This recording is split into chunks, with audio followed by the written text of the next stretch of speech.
Hola, buena tarde, alumnas, alumno, ¿cómo están? Excelente día y bueno, pues voy a iniciar con esta sesión en el día de hoy, 7 de marzo, previo a este día tan importante, que es el 8M.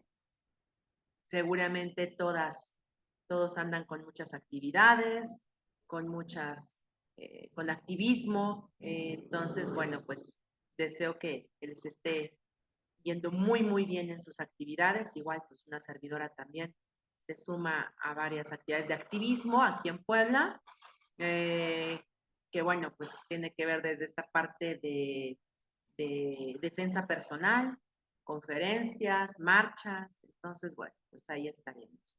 El día de hoy vamos a trabajar nuestro temario, continuar con nuestro temario que ya está pues ya próximo a que podamos concluirlo. Y bueno, pues hoy toca revisar 3 organizaciones no gubernamentales muy importantes que tienen un papel a nivel internacional. Recordemos que por eso en su trabajo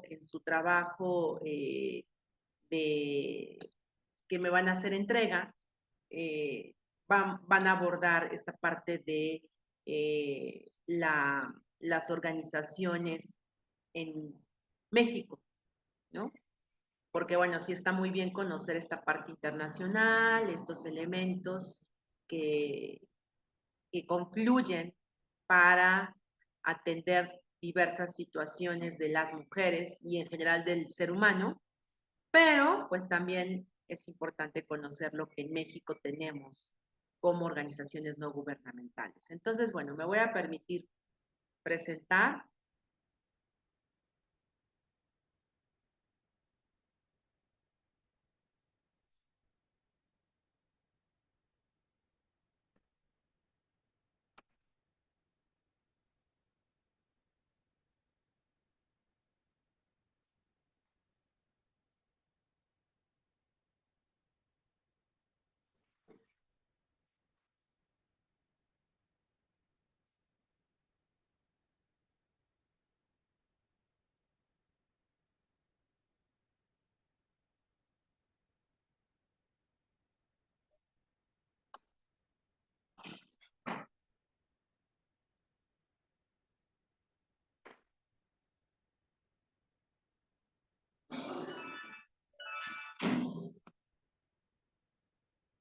Ya está mostrándose, ya nada más quiero colocarla en, ya, ahí está. Bueno, pues entonces seguimos con nuestro temario, organizaciones gubernamentales y políticas de género. Y bueno, el día de hoy vamos a, bueno, hacer un breve repaso de las sesiones, en general, de las sesiones anteriores. Y también, bueno, hoy vamos a revisar lo que es la Asociación para la Prevención de la Tortura, y también así como la organización, las Brigadas Internacionales de Paz, seguramente muy identificadas por ustedes, el Centro Internacional para la Justicia Transicional, y bueno, yo creo que me quedo hasta ahí para continuar la próxima sesión con el Centro por la Justicia y el Derecho Internacional. Ok, la semana pasada, y bueno, a ver, partiendo desde el inicio que iniciamos esta materia, comentábamos que las organizaciones civiles, asociaciones civiles, también conocidas como organizaciones no gubernamentales, tienen un papel muy importante. Tienen un papel que implica resolver y atender situaciones que a veces el gobierno no hace, no tiene, no puede. Sabemos que los problemas públicos en la sociedad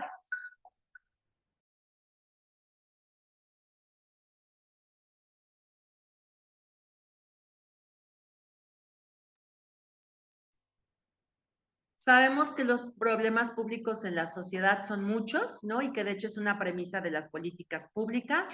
Las políticas públicas son decisiones que atienden problemas públicos, ¿ok? Con participación ciudadana y con un enfoque de eficiencia y racionalidad. Entonces, bueno, en ese sentido, pues bueno, son tantos los problemas públicos que agobian a la sociedad, que impiden su convivencia social, porque un problema público es público a partir de su repetición constante y sistemática, y también a partir de el impedimento, ¿no? O el conflicto para poder convivir como sociedad. En ese sentido, pues bueno, se toman decisiones y se hacen, perdón, políticas públicas, ¿no? Políticas públicas enfocadas. Y en el sentido de nosotros, que estamos estudiando un doctorado en estudios de género, pues se hacen políticas públicas con perspectiva de género, que de hecho es algo que revisaremos la próxima sesión, ya para ir terminando y finalizando nuestro temario.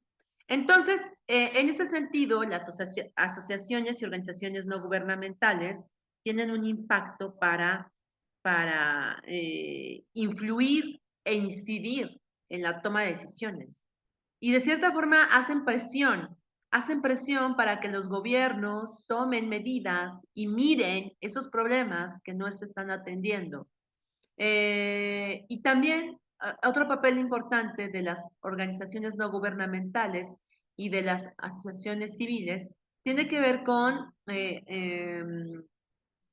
representar, representar a las personas, representar a la ciudadanía en diferentes problemáticas, en diferentes situaciones, ¿no? Para pues, ser miradas, ¿no? De repente uno solo quisiera ir y plantarse y decir, esto está mal, ¿no?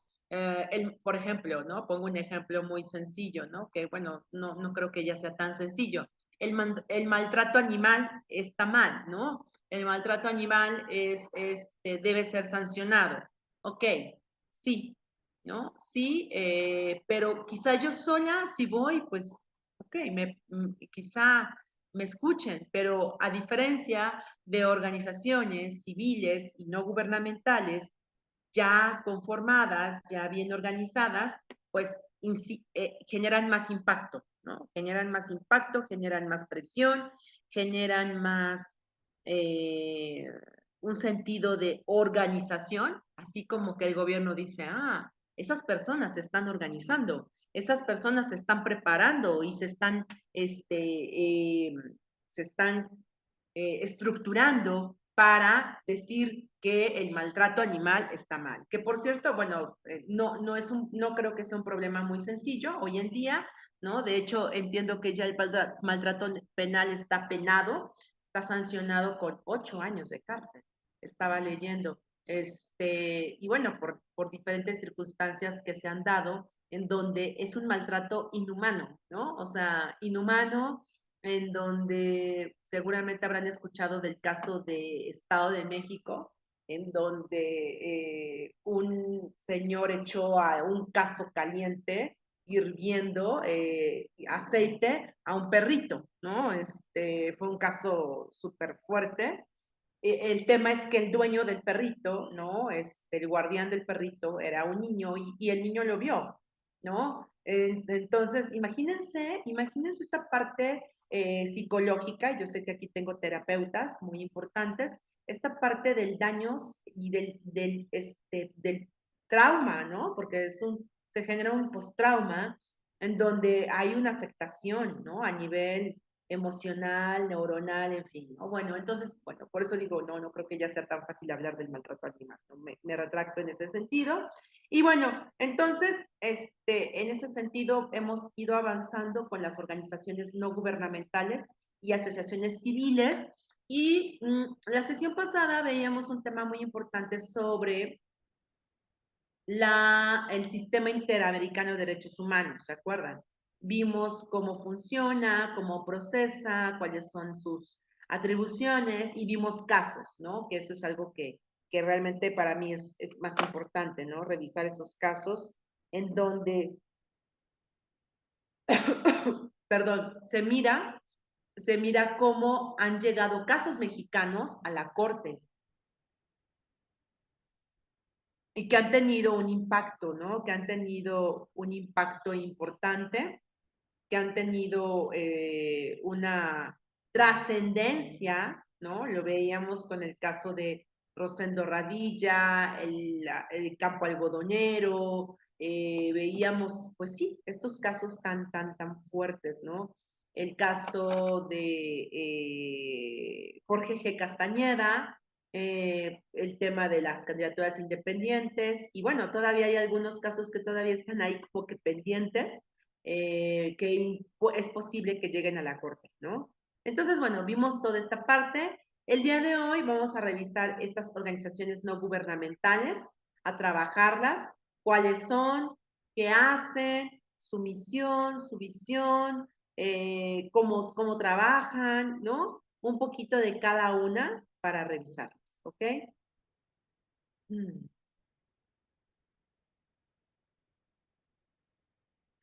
Bueno, empezamos con la primera que es la Asociación para Prevenir la Tortura.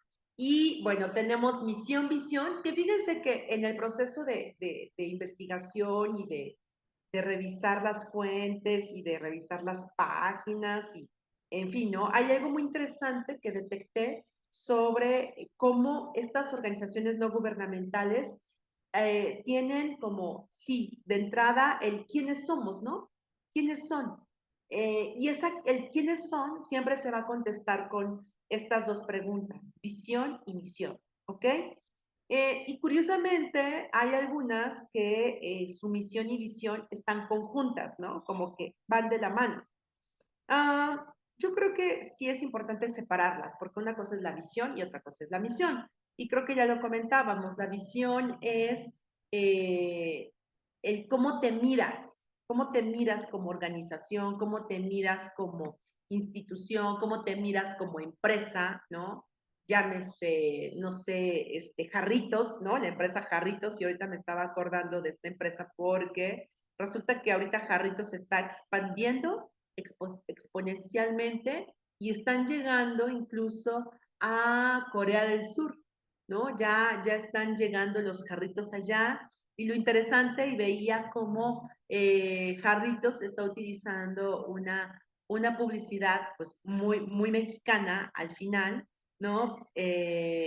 Como siempre dándole el reconocimiento que Jarritos es de México, ¿no? Entonces, bueno, visiones, cómo nos vemos, cómo nos miramos, ¿no? Empresa Jarritos, empresa Audi, y también las organizaciones tienen misión, visión, ¿no? Cómo se miran las organizaciones no gubernamentales, cómo están eh, trabajando. Y la misión es la esencia de la organización, es como la raíz, mm, pues sí, el corazón. Yo diría que la misión es el corazón de la organización. Entonces, en ese sentido, vamos a ver de cada organización estos elementos, visión y misión. Y bueno, vamos a continuar, ¿ok? Eh, Visión. La visión son de la Asociación para la Prevención de la Tortura. La visión es sociedades sin tortura ni malos tratos. Fíjense qué importancia, ¿no? De la visión. Cómo ellos se miran o ellos miran que su visión es eso, crear sociedades o que existan estas sociedades sin tortura ni malos tratos. No, muy fuerte la visión, muy ambiciosa, pero muy necesaria, yo diría. Y en la misión encontramos diferentes rubros, ¿no? En la esencia de la organización, como comentaba. La misión, de acuerdo a esta organización, es movilizar contra la tortura a través de la prevención, generan apoyo para la prevención por parte de actores estatales y no estatales, internacionales, regionales y nacionales, ¿no? Aquí vemos entonces, primer punto de la misión, ¿sí? Movilizarse contra la tortura a través de la prevención, ¿sí? Siguiente punto de la misión, involucrar a los actores relevantes en un diálogo constructivo, facilitando la cooperación entre muchas partes interesadas para identificar soluciones específicas y sostenibles para prevenir la tortura y los malos tratos, ¿no? Entonces, esa también es la otra parte de la misión. Y si se fijan, la misión inicia con estos verbos, ¿no? Verbos en infinitivo, movilizar, misión 1, misión 2, involucrar, misión 3, apoyar, misión 4, impulsar. Entonces aquí vemos cómo estas misiones se alinean en lo que estamos comentando, que es la esencia de la organización y que deben de redactarse en infinitivo. ¿Qué es involucrar? Involucrar a los actores relevantes en un diálogo constructivo. Facilitamos la cooperación entre muchas partes interesadas para identificar soluciones específicas y sostenibles para prevenir la tortura y los malos tratos, ¿no? O sea, ellos realmente, su esencia es esa, defender, ¿no? Velar, identificar intereses entre el que violenta y el que es violentado, y en este caso se vuelve una víctima, ¿no? Una víctima de violencia psicológica, de cultura, en fin. Otro elemento es apoyar los esfuerzos nacionales para proteger a las personas en riesgo. Ofrecen asesoría, herramientas, conocimientos especializados a los contrapartes que trabajen a nivel nacional para prevenir la tortura y los malos tratos. Eso en cuanto a la misión, apoyar esfuerzos nacionales, involucrar actores, movilizar contra la tortura. Y el último punto de la misión es impulsar nuevas ideas y análisis.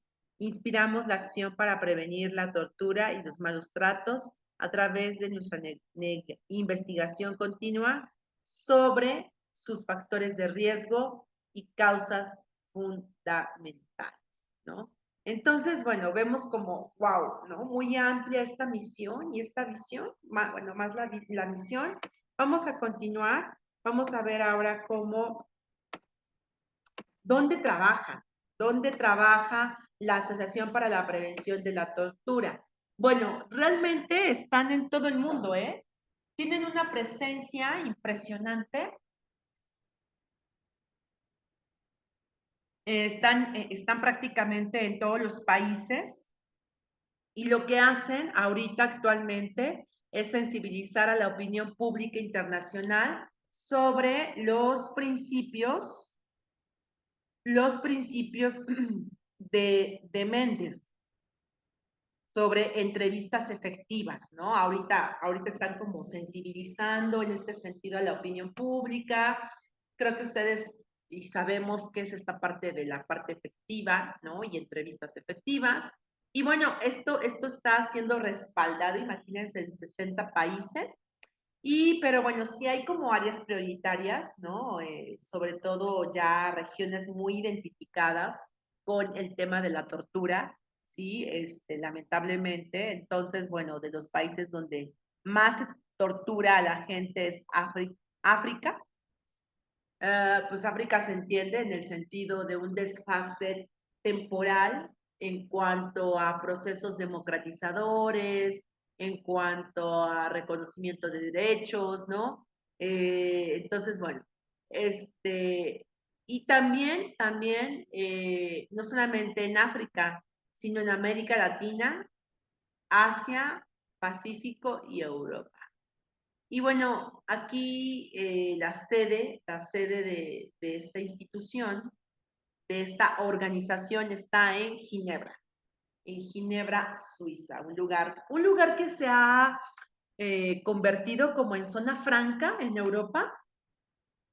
De hecho, Ginebra está en medio entre la parte francesa, el territorio francés, y conecta con territorio italiano, ¿no? Es así como que ese punto en donde pues se da esa confluencia, pero además, o sea, geográficamente está como en esa posición que lo hace privilegiado.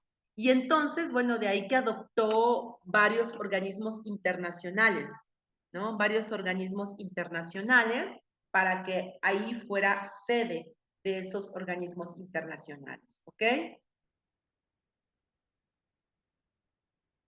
Bueno, entonces continuamos con, ya se trabó, pero ya, con la Asociación para la Prevención de la Tortura. Y bueno, ellos le apuestan mucho al tema de la prevención. O sea, así como, a ver, es que se puede evitar, se puede prevenir, ¿no? Yo creo que en algunos casos sí, en algunos casos, y no justifico, por supuesto, pero bueno, hay condiciones que generan ahí como todo un tema, incluso condiciones culturales, ¿no? Historia e impacto, bueno, en 1970 todo el mundo empezaba a darse cuenta de que el uso de la tortura estaba aumentando en todos lados, en todos los rincones del planeta, y de que había pocos mecanismos para detenerla. 1970, ubiquemos el espacio temporal. 1970, perdón, ando con tos. Ay, como que con el agüita se me pasa. Perdón. En, 1900, en los 70, recordemos el mundo como estaba, dividido, sí, sí, todavía muy, muy, muy dividido. En México, bueno, estábamos pasando esta etapa oscura de la guerra sucia, ¿no? Y la desaparición de personas. Si ustedes se acuerdan, Rosendo Radilla fue, pues, víctima, ¿no? En ese tiempo. Entonces, bueno, pues, ¿qué era como el elemento que se dio como un auge, ¿no? En el tema del uso de la tortura? Eh, y pues bueno, era como algo impactante, pero además como, bueno, ok, ¿no? Pero ¿qué hacemos para detenerla? ¿Sí? Entonces, entre las muchas personas que rechazaban el uso de la tortura, estaba el fundador de esta organización, Jean-Jacques Gaultier, fundador de la Asociación para la Prevención de la Tortura. Él creía que la tortura no solo afectaba a las víctimas, sino que tenía consecuencias tóxicas en las sociedades que la toleraban. Y yo creo que no estaba mal, ¿no? Creo que muy acertada su tesis, en el sentido de que pues la tortura no solamente es, la persona que lo vive, no, sino que tiene ahí como cuando aventamos una piedrita, piedrita en el agua, ¿no? Y hace ondas, ¿no? Si las han visto. Pues así la tortura genera estas olas, ¿no? Y esta afectación, no solamente para la persona victimaria, para la persona víctima, sino para la sociedad en su conjunto, ¿ok? Y bueno, este mismo Gautier se dio cuenta de que lo más probable era que la tortura ocurriera en secreto, a escondidas en la sociedad. Estaba convencido de que una de las formas más eficaces para prevenir la tortura era creando sistemas de visitas periódicas y sin previo aviso, pero por parte de los actores externos y de todos los lugares de detención. Entonces, bueno, eso dio como un giro muy importante, un giro en el sentido de que, ok, sí, la tortura, pero hay que buscar esta prevención, y entonces llegaron a la conclusión de que, bueno, pues hay que ir, ¿no? Una vez al mes, no sé, ¿no? De ahí dependiendo cómo estén organizados, pero sí van y hacen como esta reflexión y hacen esta vigilancia, porque al final es una vigilancia, y bueno, ya ahí ya genera otra cosa, ¿no? Ya genera como más presión, ¿sí? Eh, bueno, aparte, pues sin previo aviso, ¿no? Ahí te caemos y vamos a ver qué pasa. Entonces, bueno, pues veamos cómo esta organización sí tiene un impacto muy importante. Y tomando en cuenta, y yo les pido que ahorita que estamos revisando estas organizaciones, siempre las miren en el sentido de que, pues es que a lo mejor van a decir, bueno, es que no tiene mucho que ver con el género. No, sí tiene que ver, porque el mayor número que atienden es de mujeres, ¿no? Entonces, bueno, pues ahí viene como todo un tema. Entonces, al establecerse que pues sí las mujeres son como, no son como, son un grupo en situación de vulnerabilidad. Y bueno, vamos a revisar este videíto sobre la historia, que está muy corto. Continuamos.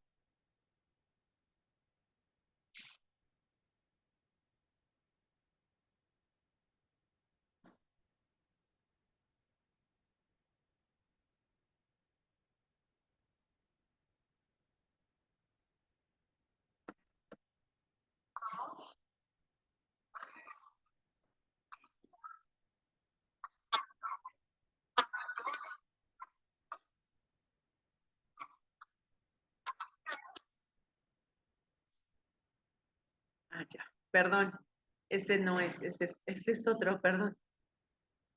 Ya, aquí está.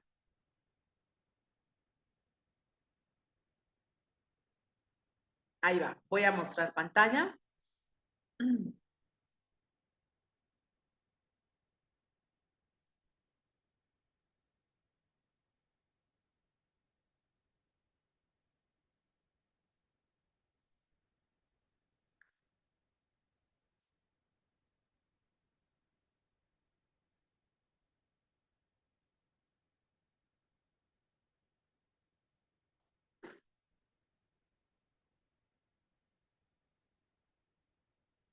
Bueno, ya va a correr el video. Sí, ya se está viendo, creo. Está en inglés, pero bueno, van los subtítulos. Espero que vamos siguiéndolo, por favor. Ay, no puedo hacer grande mi.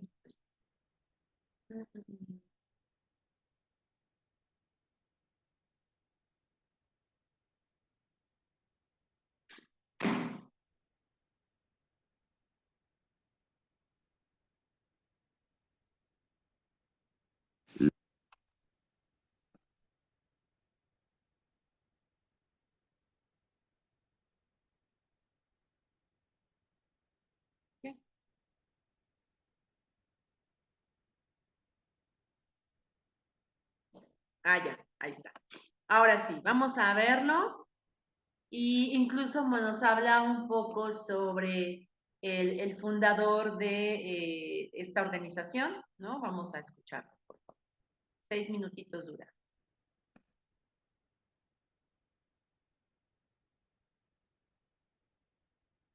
Le projet Gauthier, c'est cet instrument juridique par lequel, très brièvement, les États s'interdiraient de recourir à la torture ainsi qu'à tout autre traitement cruel, inhumain ou dégradant, ce sont les termes officiels, mais surtout par lesquels ils s'engageraient à ouvrir leurs prisons pour des missions de visite, de routine, faites par différents délégués désignés par une instance internationale impartiale.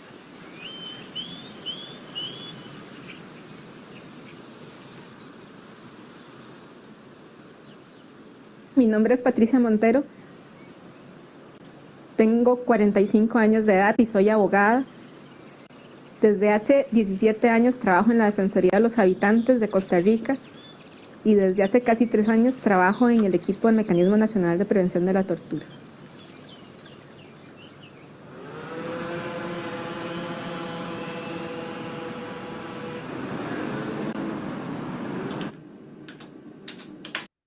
Je Je m'appelle Betty Bramé, je suis praticien hospitalier en psychiatrie. J'ai travaillé pendant 20 ans comme psychiatre en milieu pénitentiaire et depuis septembre 2008, je suis détachée au contrôleur général des lieux de privation de liberté.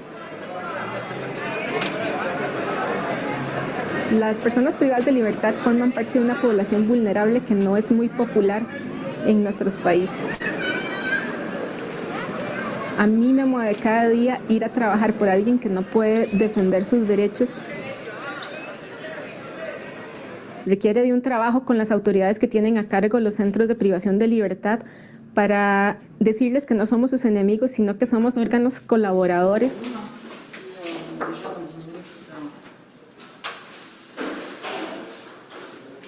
Quand on pense aux personnes privées de liberté, on a souvent en tête les personnes qui sont en prison ou dans un commissariat de police ou dans une brigade de gendarmerie. On pense moins aux personnes hospitalisées sans leur consentement. Il est clair que nos visites nous ont permis de voir que les personnes hospitalisées sans leur consentement dans les établissements de santé étaient aussi vulnérables, voire davantage.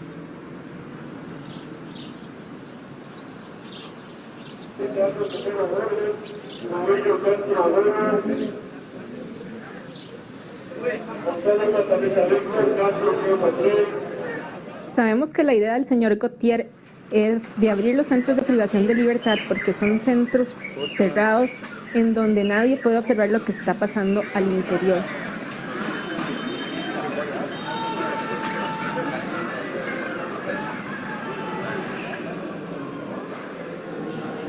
Si los centros se abren a mayor número de visitas, menor riesgo de que se produzcan la tortura o los malos tratos.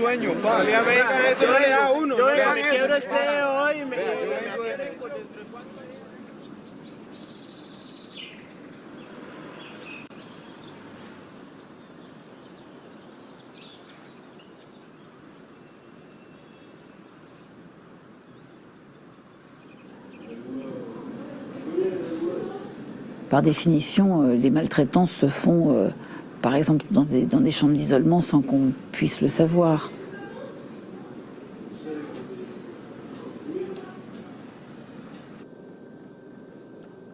Nous nous intéressons justement à la durée du séjour en chambre d'isolement et des conditions dans lesquelles ce séjour s'est déroulé, et notamment s'il n'a pas été l'occasion d'une punition. Vous allez les trouver là-dedans, d'accord. Bien sûr qu'il y a des débats au sein même de notre communauté médicale. Le contrôleur général des lieux de privation de liberté est une institution jeune qui a trouvé sa place progressivement dans le paysage, même si au départ les professionnels avaient une certaine méfiance vis-à-vis des contrôleurs lorsque nous arrivions dans les établissements. Aujourd'hui, un certain nombre de directeurs considèrent l'arrivée des contrôleurs comme un plus, comme une forme d'audit qui peut les aider à mieux travailler, à mieux comprendre eux-mêmes le fonctionnement de leur institution.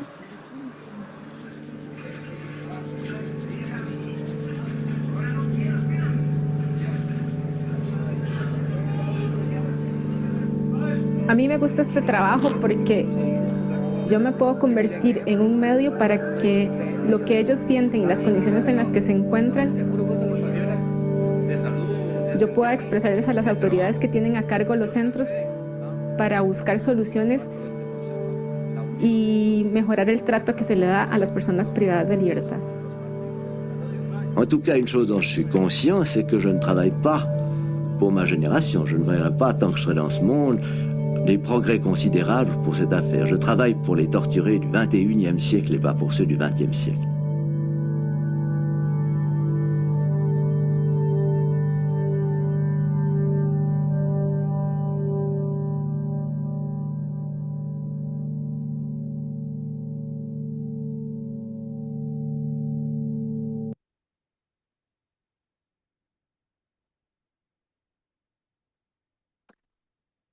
Bueno, entonces, pues sí, ¿no? Creo que sí es una labor muy, muy fuerte.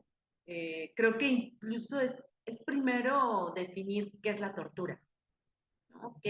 ¿Cómo definimos la tortura? De hecho, es el fundador, Gutiérrez, de esta organización, Asociación para la Prevención de la Tortura, sí es como primero trabajar y definir esta parte de la tortura, ¿no?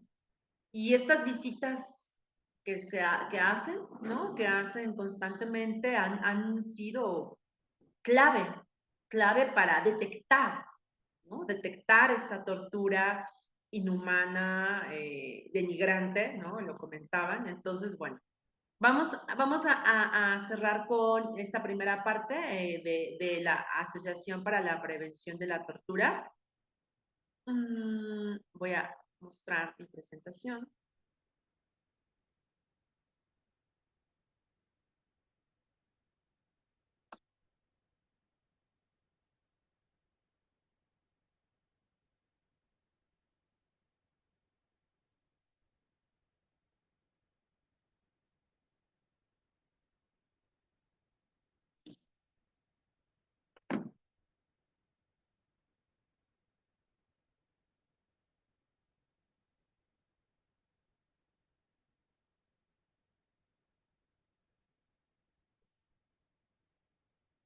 Y bueno, fíjense que, y comentaban, ¿no? El Comité Suizo contra la Tortura, perdón, el Comité Suizo contra la Tortura, que más tarde se convirtió en APT, la Asociación para la Prevención de la Tortura, se fundó en 1977, ¿no? Curiosamente lo que comentábamos, los tiempos como muy en ese sentido, muy justos o muy claros, porque de acuerdo a lo que comentábamos, a partir de los 70 se detecta este fenómeno complejo de tortura. Entonces, bueno, conforme pasó el tiempo, que bueno, no hablamos de la tortura de la Segunda Guerra Mundial, que sin duda fue un parteaguas, ¿no? Sin duda, ¿no? Un parteaguas en donde, a ver, cómo evitamos, ¿no? Esas acciones tan inhumanas, deplorables para la humanidad, ¿no? Y a partir de que concluye la Segunda Guerra Mundial, pues bueno, hay N formas, ¿no? Y creo que hasta la fecha sigue. Y el tema es que, pues no han sido suficientes, ¿no? Yo creo que actualmente el tema en Gaza, pues de hecho ya está catalogado como un genocidio, ¿no?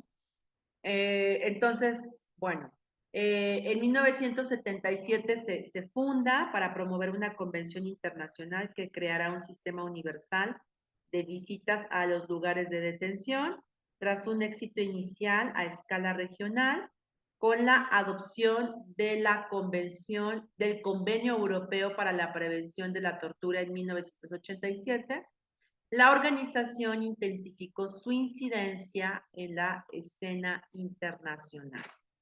Y tras años de discusiones, debates, ¿no? En fin, demás, la ONU adoptó en 2002 el protocolo facultativo de la Convención contra la Tortura, que entró en vigor en el 2006, ¿no? O sea, fue como en automático. Interesante esos procesos de protocolos en donde sí se hace todo el trabajo, ¿no? Y pasa con otros protocolos facultativos. Se hacen todo ese trabajo, pero a ver, espérense, ¿no? Va a entrar en vigor, pero todavía va a faltar. Entonces, bueno, interesante esa dinámica. Entonces, bueno, pues la Asociación para la Prevención de la Tortura, para que lo tomen en cuenta. Y vamos a continuar con las Brigadas Internacionales de Paz. ¿Qué son las Brigadas Internacionales de Paz? Vámonos con la visión, la misión, qué hacen, cómo trabajan, ¿no? Bueno, la visión. Recordemos que la visión es cómo nos miramos, ¿no? Cómo nos vemos en un futuro. En el caso de las Brigadas Internacionales de Paz, bueno, se aspira y ellos mismos fíjate que una clave de la visión es que estuviera redactada no en futuro, sino en presente, ¿no? Porque de acuerdo ahí con el análisis de cómo se escribe una misión y una visión, tiene que ver con esta parte de ya creérselo, ¿no? No así como, ay, pues va a pasar algún día, no sé cuándo, pero va a pasar. No, no, no, ya, ¿no? En la actualidad. Entonces, en este sentido, las brigadas internacionales de paz aspiran a un mundo en el cual la gente haga frente sin violencia a los conflictos. Un mundo en el que los derechos humanos sean respetados de manera universal y en el que la justicia social y el respeto intercultural se hagan realidad. Esa es la visión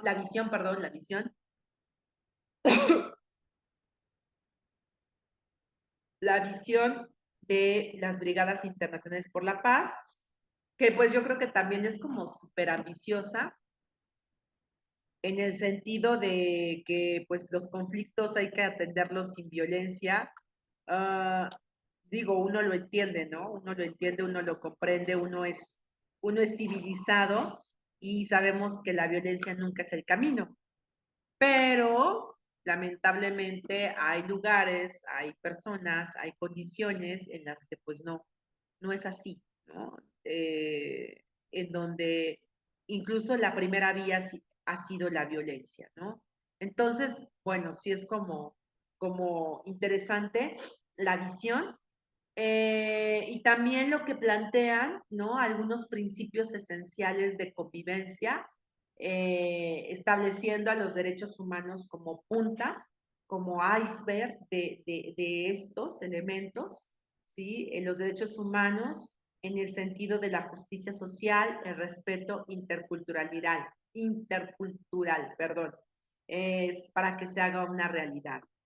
Entonces, bueno, creo que sí es como justicia social. Justo hoy platicaba también con mis alumnos, ¿no? Este término de justicia social, creo que ha sido como muy utilizado recientemente, pero entendido en qué forma, ¿no? Entendido en qué sentido la justicia social. Eh, y entiendo que es como esta parte de darle a las personas lo que corresponde en términos sociales, ¿no? En términos laborales, en términos educativos, ¿no? Justicia social, ¿no? Creo que en México tenemos mucho todavía el arraigo de que de que la justicia vino después de la revolución. No sé si lo han escuchado ese término, ¿no? Y que esa justicia se reflejó en diferentes elementos después de la Revolución Mexicana, ¿no? De hecho, hay un dicho que dice que ya te hizo justicia la revolución, ¿no? O sea, ya, ¿no? Te hizo justicia la revolución. Y bueno, las Brigadas Internacionales de Paz, la misión. Ahora vámonos con la misión, que es muy importante. Recordemos, misión, visión. Bueno, y ahí les encargo también que en su trabajo, que si encuentran esta parte de misión, visión en sus organizaciones, pues la incluyan, ¿no? Creo que sí es muy importante leer cómo vamos, cómo es la misión, cómo es la esencia de la organización. Vamos a ver entonces que la misión es la siguiente. Trabajan para abrir un espacio para la paz, ¿no? La paz es como su foco, su guía, su esencia, ¿sí? Y por supuesto la esencia también en donde ellos trabajan para hacer frente a los conflictos sin violencia. Insisto, este apartado es como muy ambicioso, ¿no? Aplican también una estrategia de presencia y de interés internacional para apoyar las iniciativas locales y contribuyen a desarrollar una cultura de paz y de justicia. Eso es otro elemento. Aplican una estrategia de presencia e interés internacional. O sea, ellos a través de brigadas, ¿no? De brigadas por la paz, ¿no? Están presentes, están continuamente presentes. Y de hecho en México hay un capítulo, ¿no? Tienen capítulos en todo el mundo, tienen así como, están disagregados en todo el mundo, y en México tenemos un capítulo de Brigadas por la Paz, ¿no? Y en otros lugares. Entonces ellos lo que consideran es que esta estrategia de presencia internacional apoya y da cauce a iniciativas locales y contribuyen a desarrollar una cultura de paz y de justicia. Entonces, bueno, esa es otra misión muy interesante. Y por último, actúan solo si existe una solicitud de las organizaciones locales, ¿sí?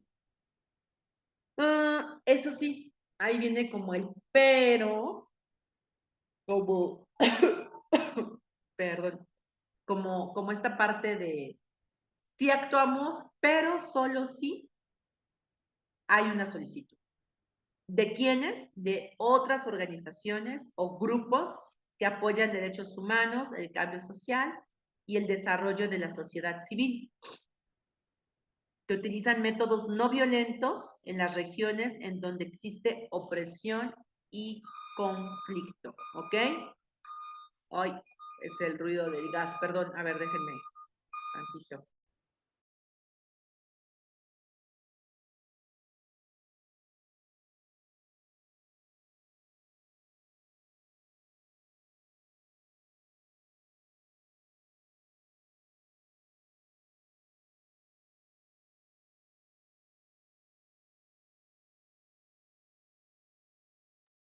Creo que hace 8 días también que grabé la clase, estaba pasando el gas o no sé qué es, pero bueno, perdón. Entonces, pues sí, ese es el punto como ¿saben? Como de reserva, en donde solamente van a actuar así, por solicitud, ¿ok? El cambio social y el desarrollo de la sociedad civil, que utilizan métodos no violentos en regiones en donde existe opresión y conflicto. Entonces, bueno, misión, visión. Vamos a ver la breve historia, ¿no? Brevísimamente, cómo es que se conformaron y un video.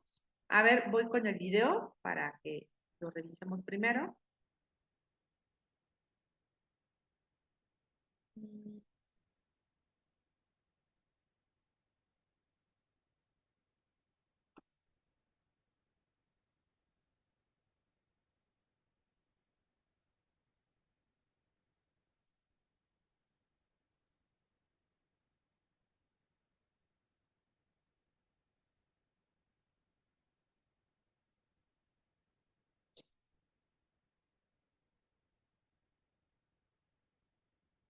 Ahí va. Y este video tiene que ver con el capítulo México. Brigadas de Paz, capítulo México. ¿Ok? ¿Qué han hecho en México? ¿Cuál es la percepción? Vamos a verlo brevemente.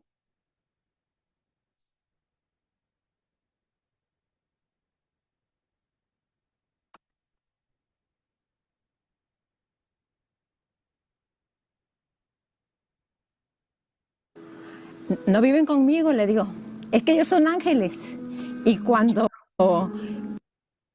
no viven conmigo, le digo. Es que ellos viven conmigo, le digo. Es que ellos son ángeles.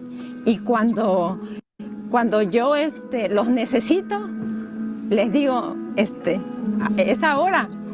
Y bajan del cielo y me acompañan. Entonces, desde ese momento yo les empecé a decir mis ángeles bellos porque pues fue algo muy bonito. Pero ¿cómo te puedes imaginar que de Italia, de Francia, de muchos lados, estés compartiendo ese sueño, ese anhelo de que las violaciones de derechos humanos por fin paren? Esa profunda generosidad de las y los voluntarios de PBI que van por el mundo también arriesgando su vida para que otras personas, que las personas que más sufren, que las personas más marginadas, que las personas más olvidadas, que las personas más vulnerables puedan gozar de eso, de sus derechos humanos. Entonces, que les mueva esa causa, que esa sea la causa que mueva sus vidas.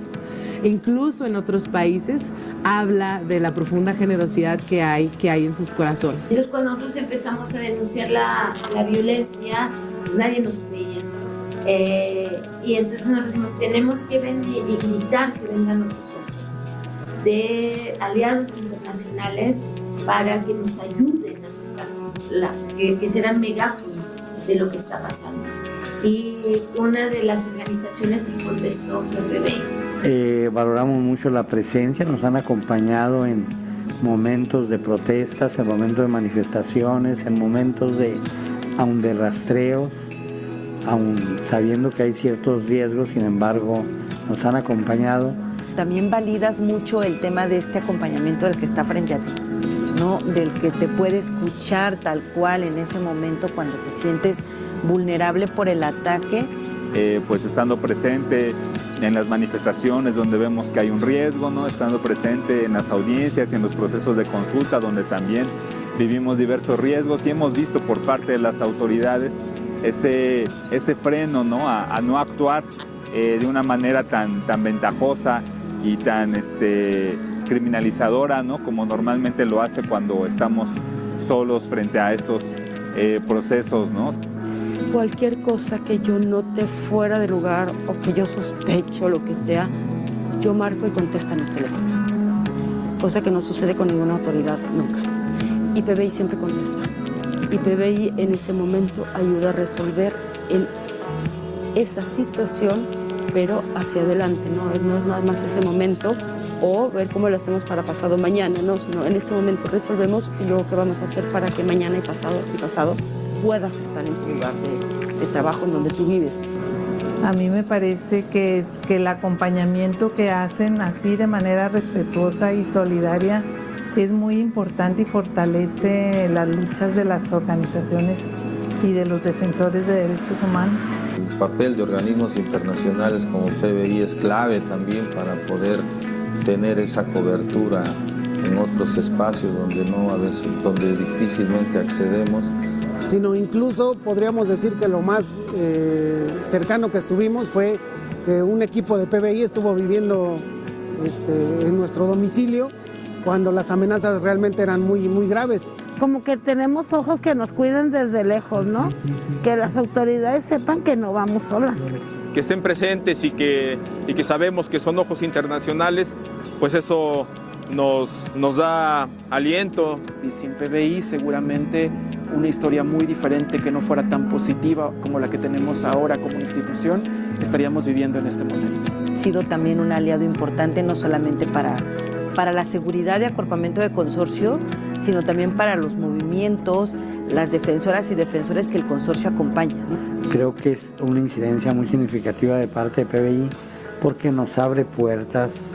No es lo mismo que estés defendiendo tus derechos tú solito ahí en tu comunidad lejos, que pues estés más acompañado, más arropado, arropada, y que eso también te da seguridad, ¿no? Para seguir en tu exigencia de derechos. Nos ayuda a darle más impacto al trabajo y a dibujar mejor las realidades.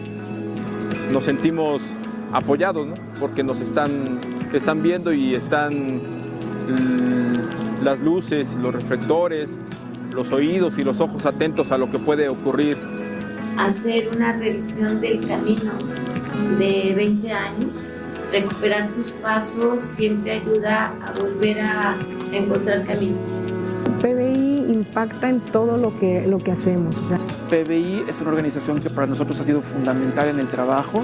Agradecer a PBI por este acompañamiento que nos da, ¿no? Y también agradecer a todos y cada uno de los que están a nuestro lado, ¿no? Pues agradecer mucho a PBI por su permanencia en México, por sus primeros 20 años. Y saber que no estamos solas como nosotros lo gritamos, no estamos solas y que hay gente que hay gente buena y que nos apoya. Y agradecerle a todas esas organizaciones. Sin ellos no somos nada. Nos sentimos muy protegidos, muy cuidados por PBI Internacional y sobre todo por su oficina en el estado de Chihuahua, ¿no? Agradecerles estos años de acompañamiento y felicitarles por su aniversario.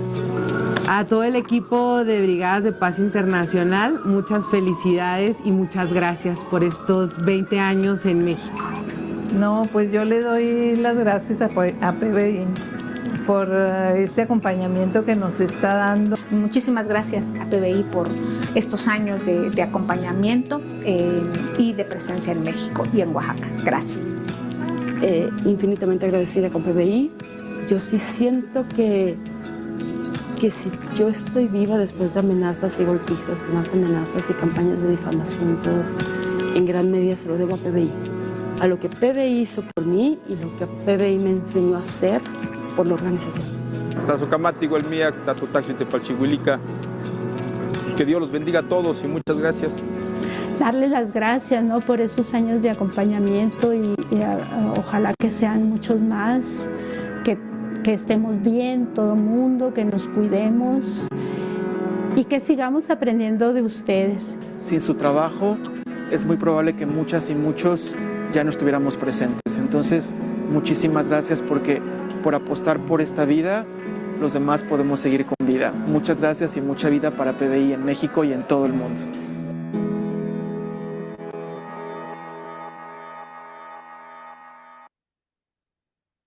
Pues fuerte, ¿no? Fuerte los testimonios, fuerte, sí mueve, ¿no?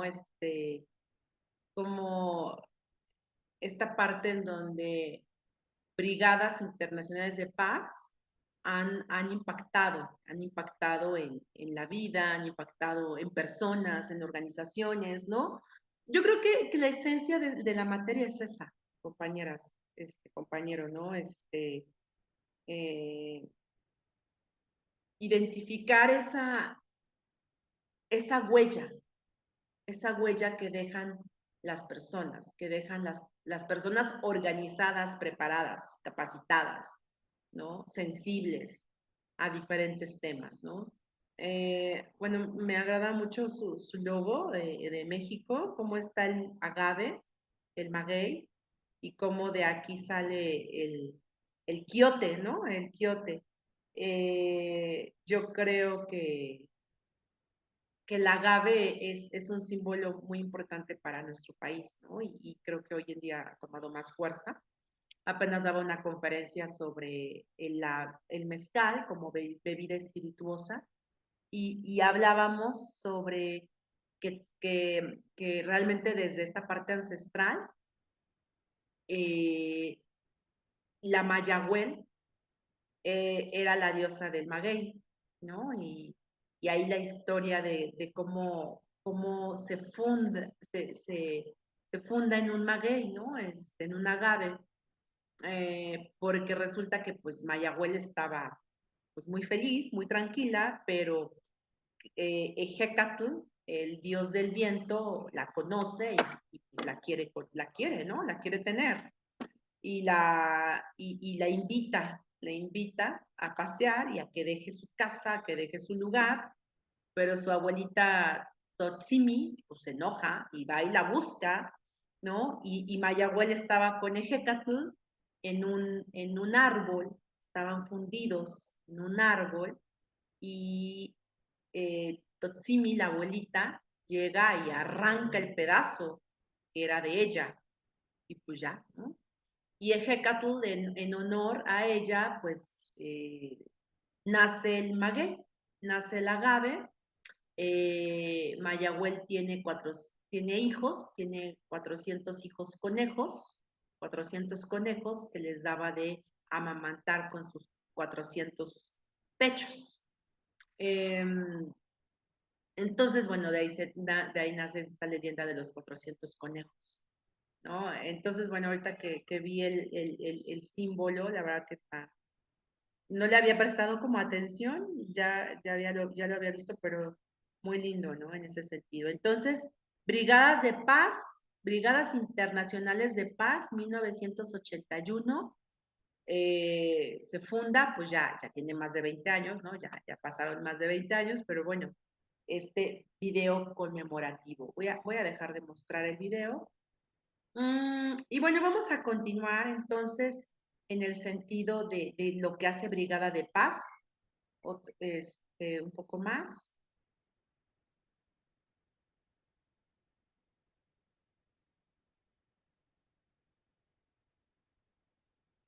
Que bueno, ya realmente vemos esta parte de la historia, pero bueno,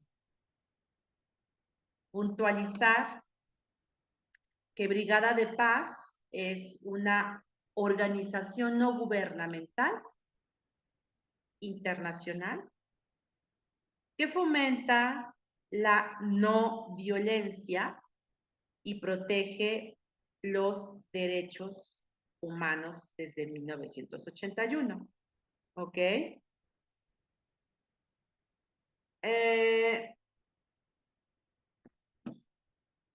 Los fundadores de Brigadas Internacionales por la Paz sí compartían como una profunda esencia, una profunda filosofía en cuanto a que cualquier persona puede adoptar medidas que ayuden a detener guerras, a las violaciones de los derechos humanos, aun cuando sus gobiernos no puedan o no quieran. ¿Ok? Eso también es como interesante su filosofía, o sea, a ver,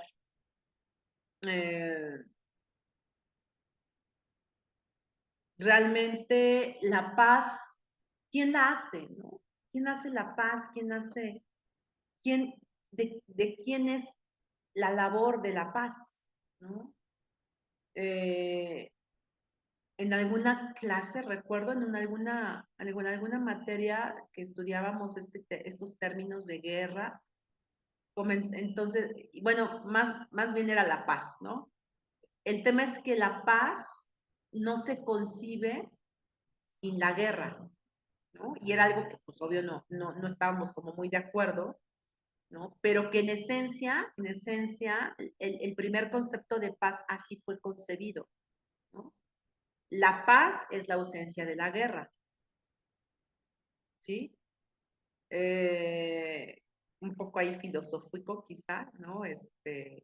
La situación, pero, o sea, si vemos la historia de la humanidad, ¿no? Y sobre todo al principio, ¿no? De la historia en donde había conflicto tras conflicto, guerra tras guerra, expansión tras expansión, ¿no? O sea, díganme cómo no entender al pueblo romano sin guerra, ¿no? El Imperio Romano. ¿Cómo no lo entiendes sin esta parte de guerra? Sí, hoy yo lo miro más también como en esta parte de lo que aportó Roma, ¿no? Para el mundo, para el occidente. Pero realmente, ¿no? Sí fue siempre como este tema violento, complejo, y en sí los imperios europeos, ¿no? Francia, España, Reino Unido, ¿no? Roma, en fin. Ah, bueno, el imperio austrohúngaro, por supuesto, también me faltaba. Entonces, bueno, si vemos como, Constantinopla, bueno, si vemos como esta parte histórica, la paz era la ausencia de guerra, o sea, era como predominaba más la guerra, ¿saben? Era como guerra, guerra, guerra, expansión, expansión, expansión, colonización, ¿no? Ya después venía un periodo de tranquilidad, ¿no? Entonces, en ese tiempo, pues así era, ¿no? Hoy en día, pues ya no, ya digo, que seguimos con temas, por supuesto, ¿no? El conflicto de Gaza no es para menos, el conflicto de Ucrania no es para menos, ¿no? Yo creo que la guerra no es solamente esta lucha de armas, ¿no? Esta lucha física deplorable, triste, muy, muy, muy, muy miserable para la condición humana, yo creo. Pero la paz ya hoy vista como una forma de vida, ¿no? De ahí esta cuestión de la cultura de la paz, ¿no? Seguramente la han escuchado y que incluso ya muchos gobiernos se pronuncian y trabajan en sus planes de desarrollo, incluso las currículas de hoy en día, en diferentes carreras se trabaja cursos, talleres de cultura de la paz, ¿no? Y ya no entendida como, bueno, es la ausencia de la guerra, ¿no? Sino como una forma de vida, como una forma de convivir, de compartir, ¿no? Perdón, y también iba a comentar, ¿no? Ok, la guerra, en el sentido también hoy no solamente como este cuerpo a cuerpo, ¿no? El enfrentamiento cuerpo a cuerpo, sino también en esta parte de la guerra comercial que hoy estamos viviendo y que seguramente hoy ustedes fueron testigas, fue testigo el compañero Pascual de cómo esta semana nos trajeron subiendo y bajando con el tema de los aranceles, ¿no? Y con una angustia y con una incertidumbre. Van a decir, bueno, yo no vendo cosas a Estados Unidos. No, pero sí afecta, sí genera un ánimo muy fuerte, ¿no? Entonces, la guerra, no solamente cuerpo a cuerpo, la guerra comercial, y algunos hablan también de esta guerra biológica, ¿no? Esta guerra de virus, ¿no? No sé, y bueno, ya se quedó grabado. Ahora sí que, pues, no me puedo decir que no lo dije, ¿no? Sí lo dije. Algunos consideran que hay una guerra muy fuerte en el tema de virus, de bacterias, ¿no? Que a lo mejor esperamos esa guerra como se veía en las películas, pero pues yo creo que ya no es necesario así, ¿no? Al contrario, creo que hace más daño toda esta parte comercial, biológica, tecnológica, ¿no? Entonces, bueno, sí, la convicción que comparte, ¿no? En donde cualquier persona puede adoptar medidas que ayuden a detener guerras o las violaciones de los derechos humanos.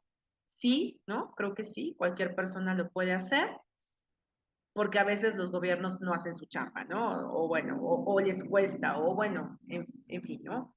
Y también el papel es el de abrir espacio político y proporcionar apoyo moral a los activistas locales para que puedan llevar adelante su trabajo sin miedo de represión.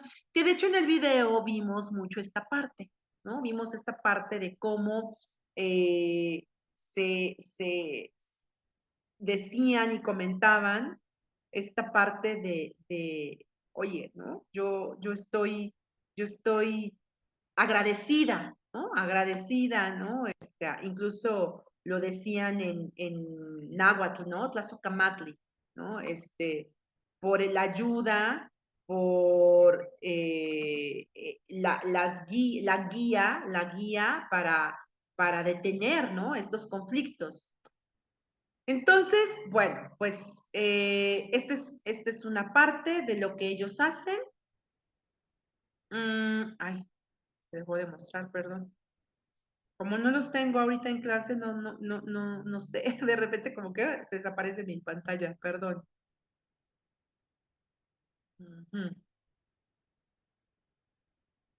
¿Cuál es la labor en los países? Y también vamos a cerrar con otros testimonios. La labor en los países, los proyectos destacan en Colombia, en América es Colombia, Guatemala, Honduras, Indonesia, Kenia, México, Nepal, Nicaragua, Costa Rica. Ahí Brigadas por la Paz realizan acompañamientos de protección, relaciones públicas, informes, capacitación, apoyo a voluntariados, incidencia, recaudación de fondos, colaboración con otras organizaciones y publicaciones. O sea, su trabajo, pues sí es amplio, ¿no? Sí es bastante. También coordina, junto con los grupos nacionales, la creación y activación de redes de apoyos internacionales, ¿no? Esencial esta colaboración, compañeros, esta vinculación, porque solamente haciendo como esta suma de elementos se puede ir trabajando, ¿no? Entonces, bueno, vamos a ver qué hacen, ya no solamente en México, sino a nivel internacional. y continuamos. Oigan, y voy a hacer un super break, voy rapidísimo al sanitario, pero bueno, primero vemos el video y ya continuamos.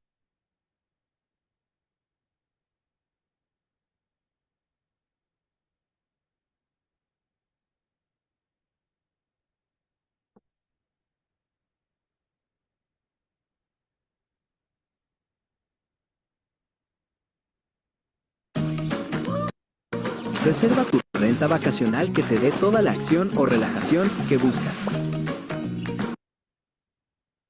No sé si podrías hablarnos un poquito más de las brigadas internacionales, o sea, quién las componían y un poco, sí, la importancia de ellas. Bueno, las brigadas internacionales fueron, como un historiador norteamericano acuñó en frase feliz, una fuerza soviética en España. Es lo que fue. Las brigadas internacionales las reclutaron la Internacional Comunista, la Comintern, decisión de la Comintern de comienzos de la guerra, de los primeros días de guerra. Al principio fue formar, se habló de una brigada de 5.000 hombres, pero luego ya en septiembre se determinó que iban a ser muchos más. Se reclutaron en París, había dos centros principales, uno para aquellos voluntarios que procedían de los países autoritarios o fascistas y otros para los voluntarios que procedían de los países democráticos.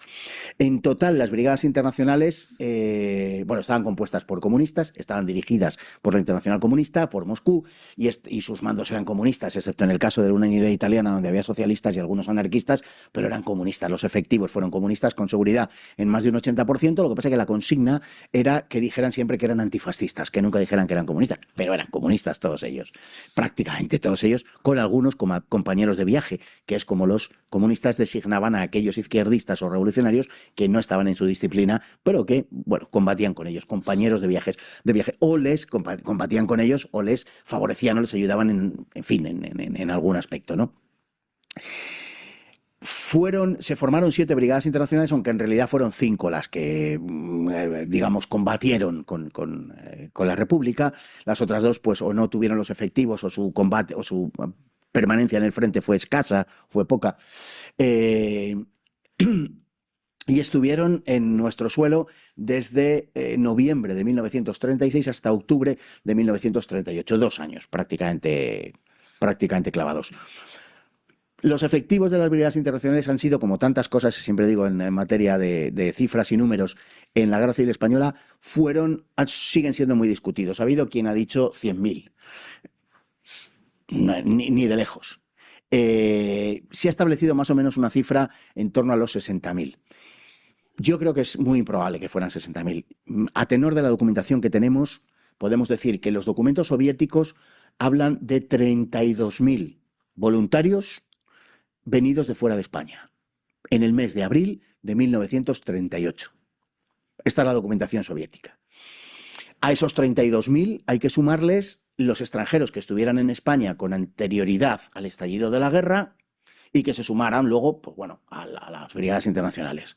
No pueden ser muchos, necesariamente, aunque es verdad que había algún contingente porque en réplica a la Olimpiada que se estaba celebrando en Berlín en agosto del 36, en la Alemania de Hitler, la izquierda, los comunistas, habían organizado la llamada Olimpiada Popular en Barcelona por las mismas fechas, con lo cual había atletas de una obvia inclinación política ideológica determinada y junto a esos atletas había también asesores políticos, militares, etc. O sea que un cierto núcleo sí había, pero tampoco podían ser muchos.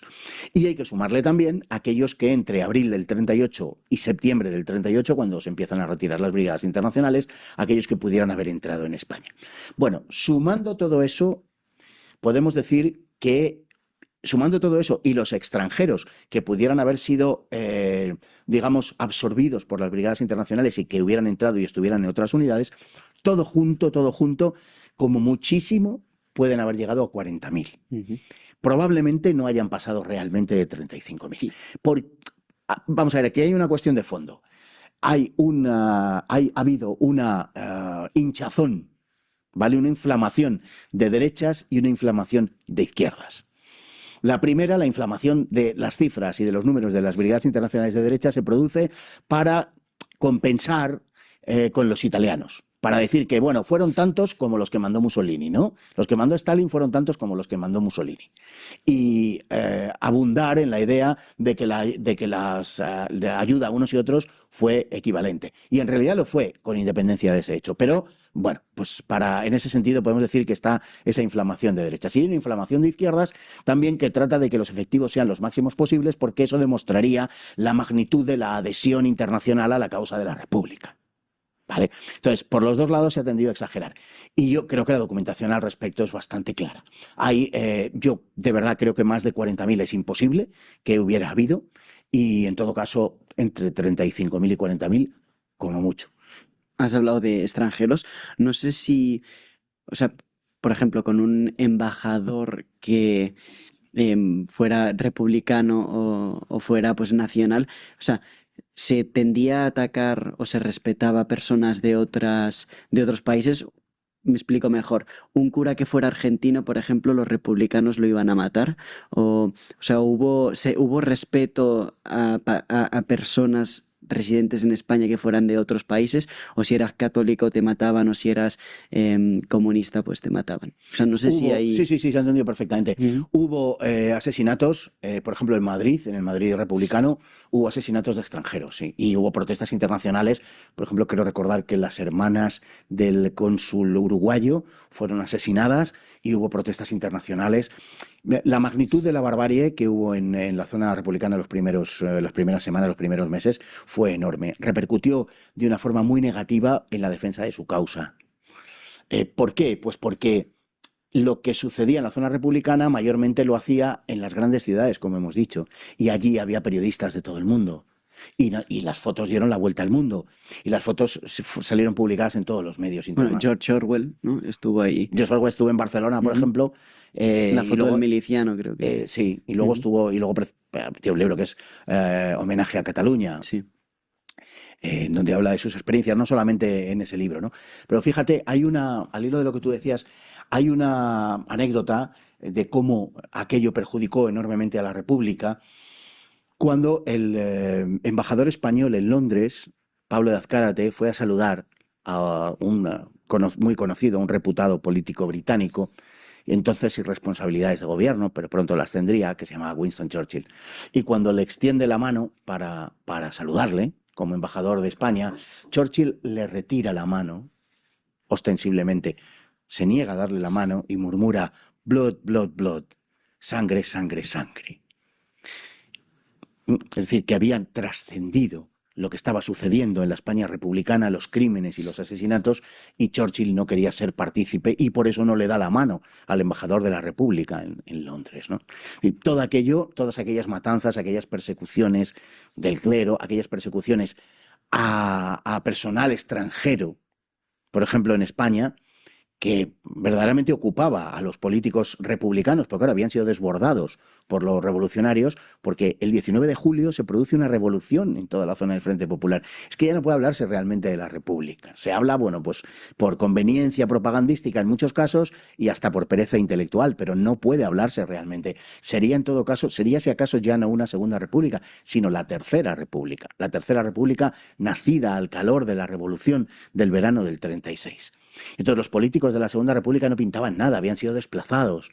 Intentaban dar la imagen que también convenía, sobre todo a los comunistas, de que no había pasado nada, de que allí realmente todo seguía como era antes, dar la imagen internacional, pero en realidad estaba teniendo lugar un proceso de honda transformación ideológica por debajo, claro, que era algo que los comunistas ya habían anticipado, como hemos dicho antes, ¿no?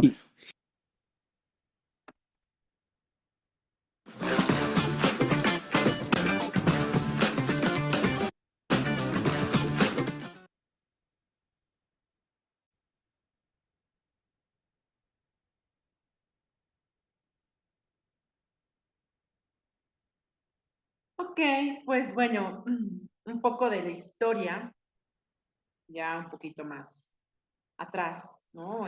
Sobre estas brigadas de paz, cómo surgieron, ¿no? O todas estas brigadas o estas organizaciones que fueron evolucionando, como ya vimos, ¿no? Y ya hoy en día su visión y su misión son muy diferentes, ¿no? Han ido evolucionando.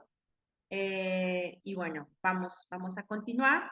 Y para cerrar el día de hoy, si me permiten, vamos a concluir con nuestra organización, la organización del Centro Internacional para la Justicia Transicional.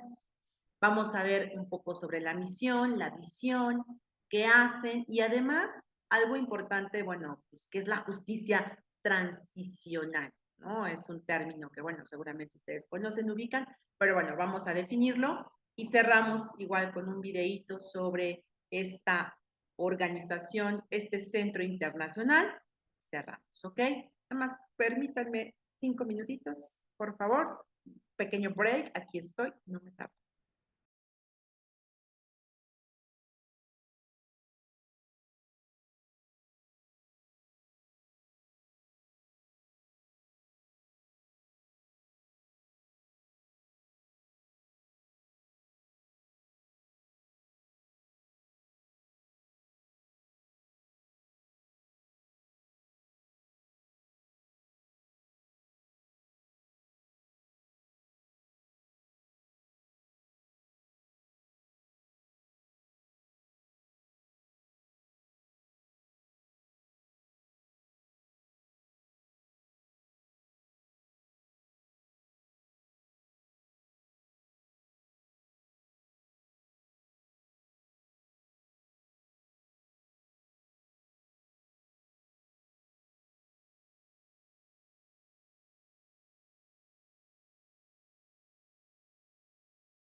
Muchísimas gracias.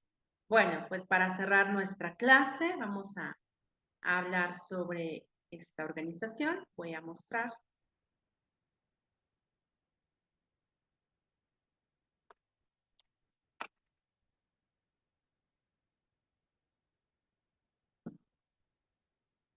Centro Internacional para la Justicia Transicional, ¿ok? Vamos a ver, ya vimos...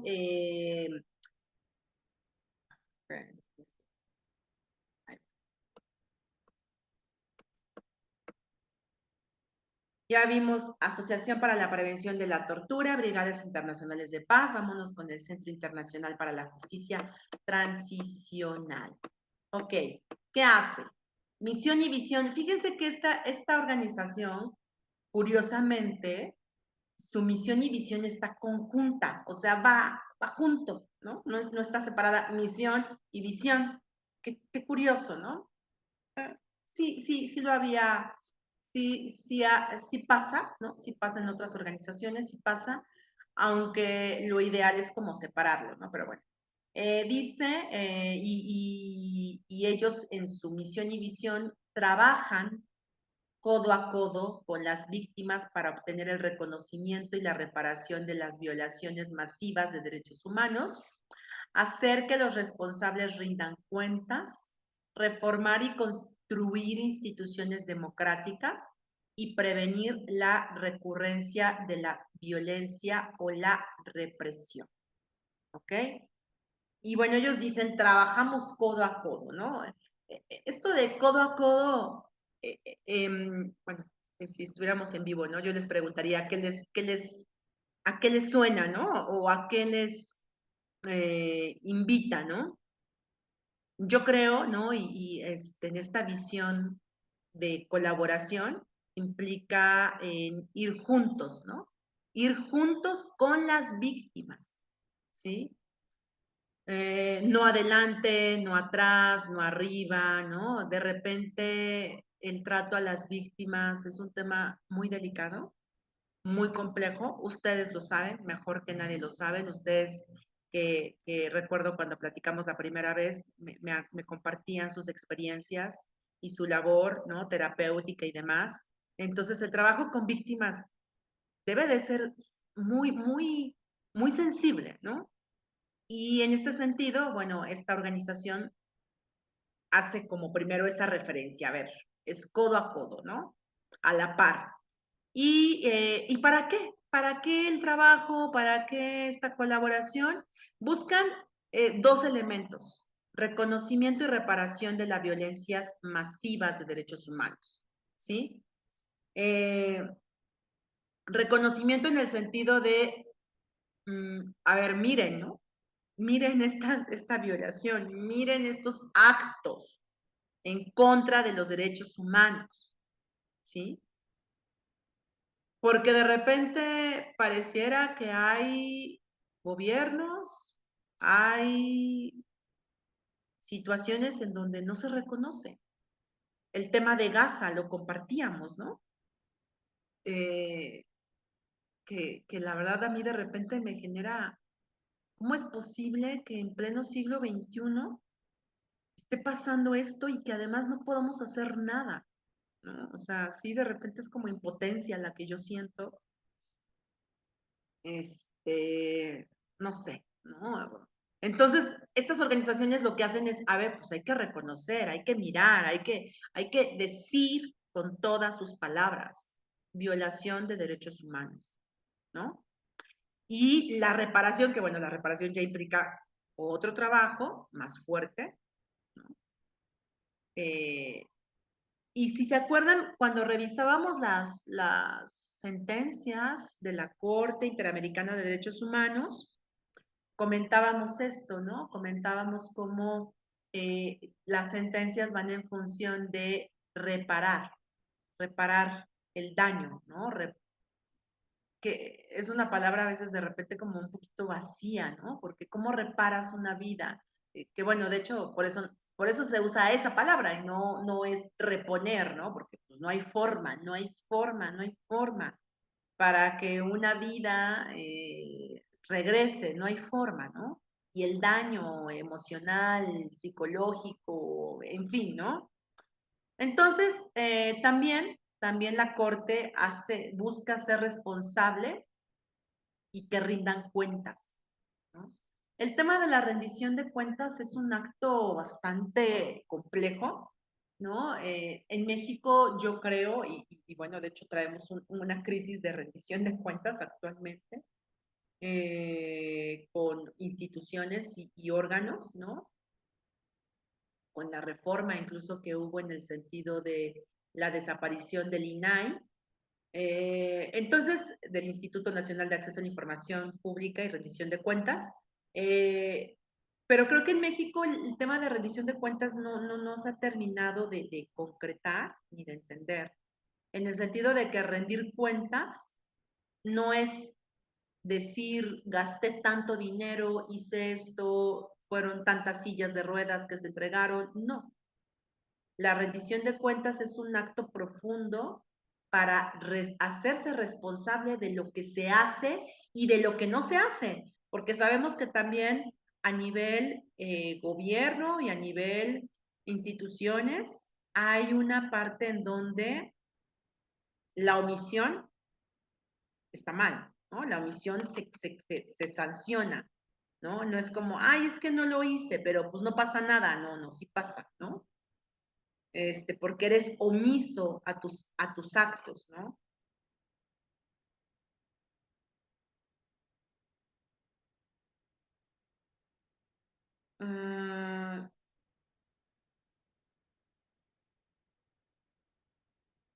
Entonces, bueno, en ese sentido es esta parte, reformar y construir instituciones democráticas y prevenir la recurrencia de la violencia o la represión. Híjole, sí, yo creo que creo que de todas las misiones y visiones que revisamos hoy, creo que la más elevada es esta. Construir instituciones democráticas, ¿no? Muy fuerte. Su chamba, su labor es esa, construir instituciones democráticas. Entonces, no sé, aquí yo creo que pueden, o sea, bueno, haciendo una crítica constructiva, ¿no? Pueden toparse con pared, ¿no? Diría mi mamá, porque, a ver, se supone, yo México, ¿no? Yo México me he dedicado a consolidar órganos electorales, instituciones democráticas, tal, ¿no? ¿Cómo vienes tú y me dices que vas a construir instituciones democráticas, ¿no? No sé, ahí sería como un tema de soberanía incluso. Y bueno, pues sí, el tema de la prevención creo que es muy importante, que ya lo hemos ido abordando. Prevenir la recurrencia de la violencia o la represión, ¿ok? ¿Cómo trabaja? ¿Cómo trabaja la Corte Internacional para la Justicia transicional, perdón, yo confundo ahí transnacional con transicional, perdónenme. Bueno, en sociedades que enfrentan violaciones masivas y generalizadas de los derechos humanos, la justicia es el resultado de esfuerzos incansables e inquebrantables de las víctimas, los activistas y otros grupos de la sociedad civil. Ellos lo que son aliados constantes, pro ejemplo, y lo que hacen es liderar y acompañar a líderes sociales, ¿sí? Es un acompañamiento ahí muy cercano, y ponen ejemplos de Colombia, Túnez. Si ustedes recuerdan, y hoy justo comentaba con mis alumnas y mis alumnos de licenciatura, la primavera árabe, ¿no? No sé si la siguieron en su momento. Bueno, yo tenía 30 años, estaba hace 10 años, wow, sí, ya pasó un poquito de tiempo. En 2010 se empiezan a dar manifestaciones muy fuertes en el tema de justicia social, libertad y derechos en Medio Oriente, y donde se desata la protesta fue en Túnez, cuando un tunecino, un vendedor ambulante, estaba vendiendo sus cosas en la calle y llega la policía, le recogen, le confiscan toda su mercancía, lo maltratan, lo torturan, lo golpean. Él en el coraje, él en la frustración, se inmola, ¿no? Se prende fuego. Impresionante, ¿no? Así, en plena plaza. Y con ese acto, con esa situación, desató y detonó todas las manifestaciones posteriores en Túnez, Siria, Egipto, ¿no? Y el periodo llamado Primavera Árabe, que concluyó en el derrocamiento de dictadores, ¿no? En Túnez, en Egipto, Mubarak, que llevaba 30 años, aunque el resultado después las consecuencias no fueron reflejadas de forma tan positiva, ¿saben? Por eso como que la primavera árabe se quedó como inconclusa. Pero bueno, también apoyan a grupos de mujeres en Nepal, defensoras de derechos humanos en pueblos del norte de Uganda, y quienes están en la primera línea de la lucha por la justicia, incluso en lugares donde pues parece imposible, ¿no? Obtenerla, ¿no? Donde la justicia no significa nada. Ayudan a desarrollar su capacidad para articular y promover sus exigencias, lograr compromisos con las instituciones, influir en la legislación y obtener resultados. Pues esa es la chamba de el Centro Internacional para Justicia Transicional. Forma de trabajo en sociedades que enfrentan violaciones masivas.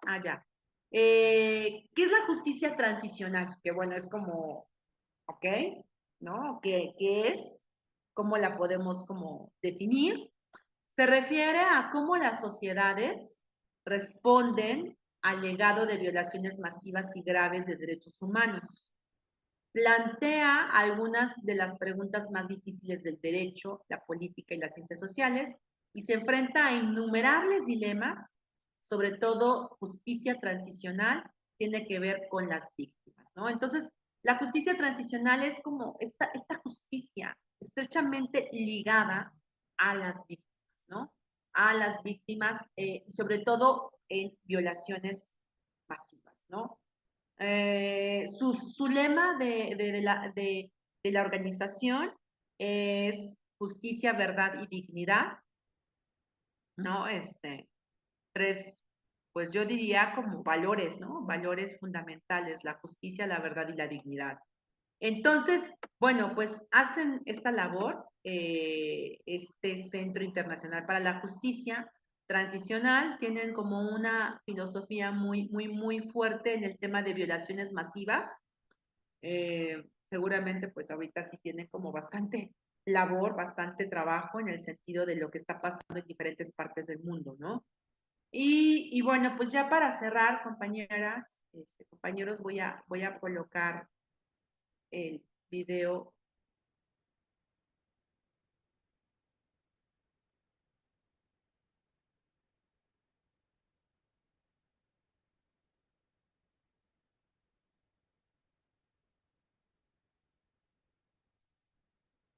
En una conferencia del Centro Internacional para Justicia Transicional. Digo, está larga, pero bueno, vamos a verla toda y con esto estamos cerrando. Y la próxima sesión, pues ya, híjoles, tengo entendido que creo que ya vamos terminando, ¿verdad? Ya hacemos cierre y espero sus trabajos. Y bueno. Ay, no, perdón, algo me faltó.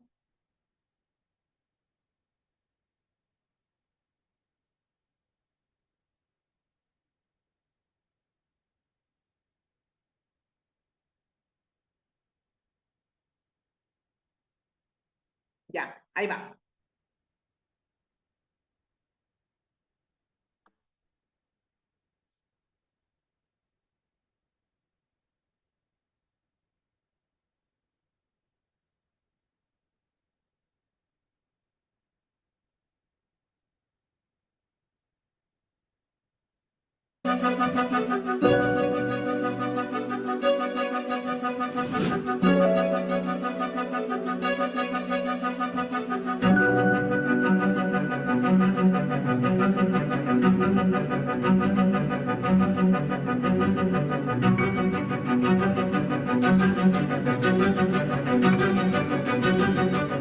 Hola, bienvenidos y bienvenidas a su programa Tus Derechos. El día de hoy vamos a platicar sobre un tema como la justicia transicional, un tema que se empieza también a tener mucha presencia en la discusión mexicana, en los medios de comunicación, en blogs, en periódicos. Para este tema tengo el gusto de contar con la presencia de una experta y un experto en la materia. En primer lugar, presento a María Camila Moreno, directora de la oficina en Colombia del Centro Internacional para la Justicia Transicional. Tiene experiencia en instituciones públicas tales como la Presidencia, la Defensoría del Pueblo y la Fiscalía, y en agencias internacionales como la IDH, la Agencia Sueca para el Desarrollo Internacional, ACNUR y PNUD. Bienvenida, Camila. Muchas gracias por la invitación. Un gusto. Un gusto estar con ustedes.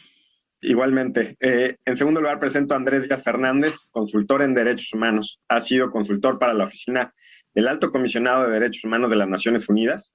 Es docente de asignatura en el TEC de Monterrey y en la Universidad del Claustro de Sor Juana, donde también es coordinador de la Clínica de Derechos Humanos. Bienvenido, Andrés. Muchas gracias, Roberto. Un saludo a ti, a toda la audiencia, un saludo también a Camila. Pues muchas gracias por haber aceptado la invitación. Camila, me gustaría empezar esta introducción al tema de la justicia transicional contigo. Si nos pudieras explicar qué es la justicia transicional y si existe una sola definición aceptada de justicia transicional. Gracias, Roberto. Bueno, la justicia transicional hace parte, diría yo, del campo de los derechos humanos y es un campo relativamente nuevo, digamos, como concepto. Si bien, digamos, hay una experiencia de tiempo atrás que podríamos decir tiene que ver como con sus orígenes, pero Digamos, básicamente, cuando hablamos de justicia transicional, estamos hablando de una serie de mecanismos extraordinarios para poder enfrentar asimismo situaciones extraordinarias que normalmente tienen que ver con un pasado de graves violaciones a los derechos humanos, un pasado de atrocidades que las sociedades deciden enfrentar en un momento político particular y que no es posible enfrentar con los mecanismos ordinarios con los que cuentan los estados. De allí la necesidad de crear mecanismos extraordinarios como las comisiones de la verdad, como tribunales especiales, durante muchos años tribunales internacionales que fueron los que se crearon para que los responsables de esas atrocidades rindieran cuentas ante la sociedad y la justicia. Hoy por hoy es más común encontrar mecanismos nacionales, tribunales especiales en las jurisdicciones nacionales para hacer frente a esa necesidad de cerrar la brecha de impunidad cuando se trata de estas atrocidades o graves violaciones a los derechos humanos e infracciones al VIH. Igualmente, estamos hablando de programas de reparación, por ejemplo, de reparación a las víctimas de esas graves violaciones a los derechos humanos, programas que requieren de políticas públicas dirigidas especialmente a las víctimas con recursos destinados para esa reparación, porque claramente en situaciones de transición, y eso también es importante mencionarlo, aunque no siempre las transiciones son claras, cuando una sociedad está transitando de un conflicto armado hacia la paz o de un régimen autoritario hacia la democracia, pues normalmente se encuentran debilidades o insuficiencias en las entidades que tienen la responsabilidad de atender a las víctimas, es decir, que con las instituciones y los programas ordinarios difícilmente es posible atender, por ejemplo, una situación que suele ser común en estas transiciones, que es la masividad de víctimas, y por eso la necesidad de crear programas especiales de reparación o programas especiales de búsqueda de personas desaparecidas también. Entonces son una serie de mecanismos que buscan garantizar en circunstancias políticas especiales de la mayor manera posible los derechos de las víctimas a la verdad, la justicia, la reparación y las garantías de no repetición. Muy bien, Camila, gracias por esta buena introducción. Andrés, me gustaría que ahondaras en los orígenes de la justicia transicional. Ya María Camila nos dio un buen panorama de qué se trata la justicia transicional, pero ¿a dónde nos tenemos que remontar? Digamos, ella dijo que es reciente, pero ¿cuáles serían las experiencias tal vez pioneras en esta materia? Claro, Roberto. Pues bueno, el término de la justicia transicional ya nos lo explicó Camila ciertamente, y ha tenido también todo un debate histórico sobre cómo se ha podido visualizar esta aparente transición, este traslado de un estadio, de una forma de estar en un régimen de no democracia hacia uno de donde sí existe democracia, pero más que democracia, incluso Estado de Derecho. Digamos, en la historia reciente lo hemos podido visualizar más a partir, digamos, de temas como después de la Segunda Guerra Mundial, los tribunales de Nuremberg, donde también coincidía, digamos, va de la mano con el término de los crímenes de lesa humanidad, esa definición que también en algún momento utilizaba Primo Levi, que era una persona que había sobrevivido al Holocausto. También lo vimos cómo sucedió en los tribunales de Ruanda después de estas masacres intertribales que existían también en esos países, en ese país, en Ruanda, en África, en Yugoslavia, lo hemos visto también con estos tribunales. Entonces estamos hablando de periodos donde se han cometido delitos graves, delitos de alto impacto, delitos que tienen que ver con lo que comentaba Camila, con la desaparición, con la tortura, desde el Estado, crímenes de lesa humanidad, es decir, delitos, faltas, afrentas contra la propia esencia de la humanidad en su individuo y en colectivo. Digamos, no son casos aislados. Camila mencionaba el término de lo masivo, y entonces vemos cómo es importante también visualizar que es toda una política de Estado encaminada a erradicar cierta parte de la población.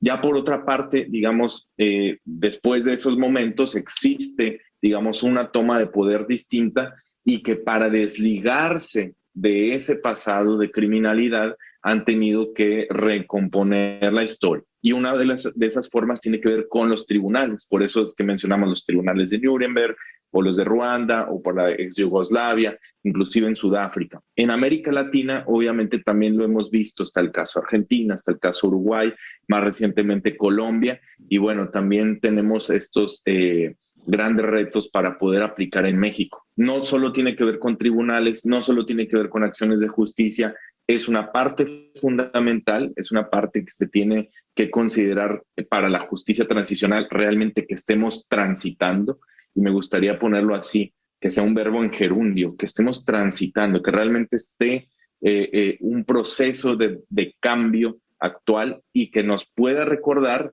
estos principios que ya decía Camila, la verdad, la justicia, la no repetición, las garantías, también la reparación de las personas. Últimamente también se ha incorporado la cuestión de la memoria o la memorialización como elementos fundamentales. Esos deben estar, de hecho, presentes en la sociedad y los periodos que le llamamos de justicia transicional no lo recuerdan. Muy bien. Camila, no me queda claro, me gustaría que nos puedes aclarar para el público también, si es necesario que haya un conflicto armado previo para que sea necesario tomar medidas de justicia transicional, o puede haber situaciones en las que se haga necesario medidas de justicia transicional sin que haya un conflicto armado previo. Sí, Roberto, es una pregunta muy interesante porque, como decía Andrés, si nos vamos un poco a los orígenes del concepto, pues nos tenemos que ubicar en nuestro continente. De hecho, el concepto surge en realidad en el continente latinoamericano y más exactamente se deriva un poco de las experiencias especialmente de Chile y Argentina. Es decir, el concepto surge cuando la transición era de un régimen autoritario, de una dictadura a la democracia. Luego, si se quiere, el concepto se traslada a otro contexto que es el contexto africano y las guerras postcolonización y luego, digamos, los conflictos armados en diferentes países de África. Entonces ya ahí no estamos hablando de una transición de una dictadura a una democracia, sino estamos hablando de transiciones de conflictos armados internos, en la mayoría de los casos, o internacionales en algunos, a la paz.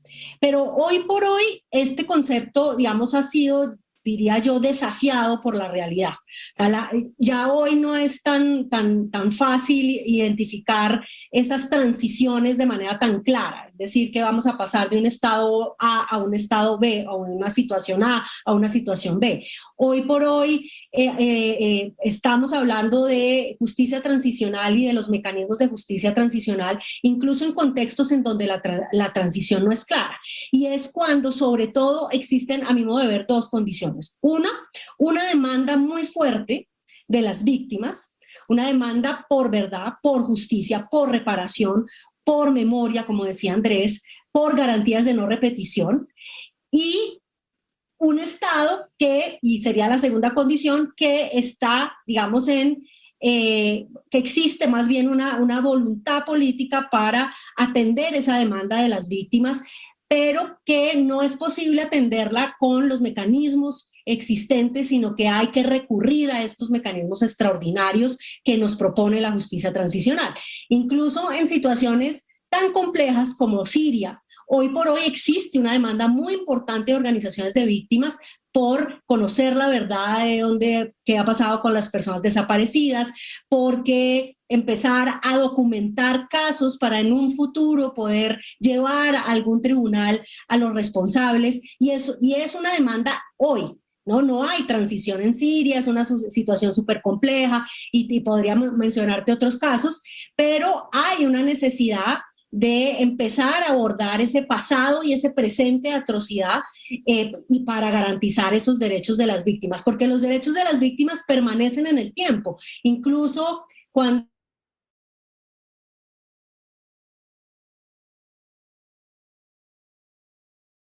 incluso una nueva generación, la generación de los nietos de personas que fueran desaparecidas durante la guerra civil y fueron desaparecidas por el régimen franquista, hoy demandan verdad. Y pues la transición española lleva años, ¿no? Esa demanda permanece y por eso ya hoy no es, digamos, un campo exclusivo de las transiciones políticas, sino son también mecanismos que le permiten a las sociedades enfrentar ese... Bueno, voy a dejar ahí el video. Está súper interesante esta entrevista, ¿no? Y sí aborda todos estos elementos que comentamos de la justicia transicional y que además como el concepto, pues vean, ¿no? Surge en América, ¿no? Y toca otros casos, otros elementos. Si pueden, por favor, véanla. Voy a dejar el link aquí en el chat. Y pues la próxima semana cerramos ya con las organizaciones no gubernamentales que marca el programa. Y bueno, estoy pendiente también de sus trabajos. Ya me acuerdo que había colocado mi correo, pero bueno, pero de todos modos lo vuelvo a colocar.